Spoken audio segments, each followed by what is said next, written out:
The night a Roman bride crossed the threshold of her new home was meant to be remembered as the beginning of a lawful union.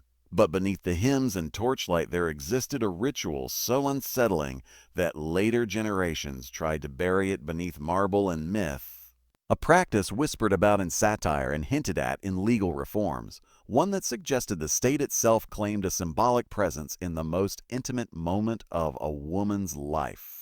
Rome was a civilization obsessed with order, with lineage, with the public meaning of private acts, and marriage was never merely a personal bond but a transaction between families, gods, and the republic. Long before the veil was lifted and the groom carried his bride over the doorway, there were echoes of an older fear that unregulated desire could threaten civic stability. In those early centuries, when kings had been driven out and the republic was still defining itself, tradition held that the community retained a final authority over the bride's transition from maiden to matron.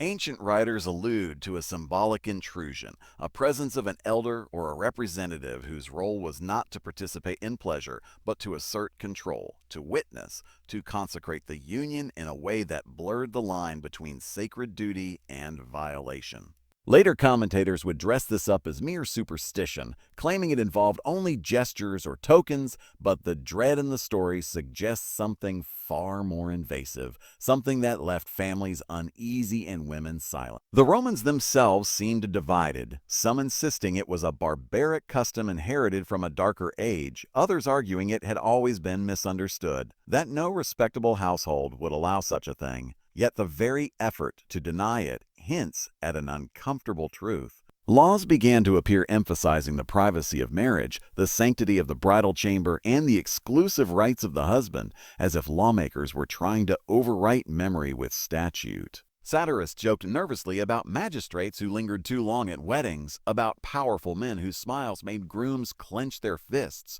humor that only works when an audience recognizes the shadow behind it. What terrified later Romans was not just the act itself, but what it represented.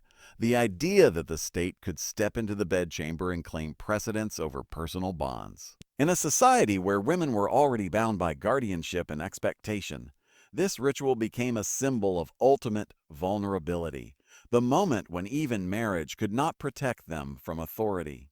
As Rome expanded and absorbed other cultures, it worked hard to present itself as civilized, rational, superior to the so-called savages beyond its borders, and such a practice contradicted that image. Historians of the imperial age rewrote early traditions, smoothing rough edges, turning threats into allegories, insisting that anything resembling forced intimacy was either a misunderstanding or a slander invented by enemies. Yet fragments persisted in the language of wedding chants, in the ceremonial jokes about resistance as the bride was carried away, in the anxious instructions given to brides to remain modest and silent no matter what occurred. Christianity later added another layer of erasure, condemning pagan rites while quietly benefiting from the idea that marriage must be strictly regulated by authority, now ecclesiastical rather than civic. The horrifying aspect of the ritual lies not only in what may have happened, but in how thoroughly it was submerged, how a civilization so proud of its records chose ambiguity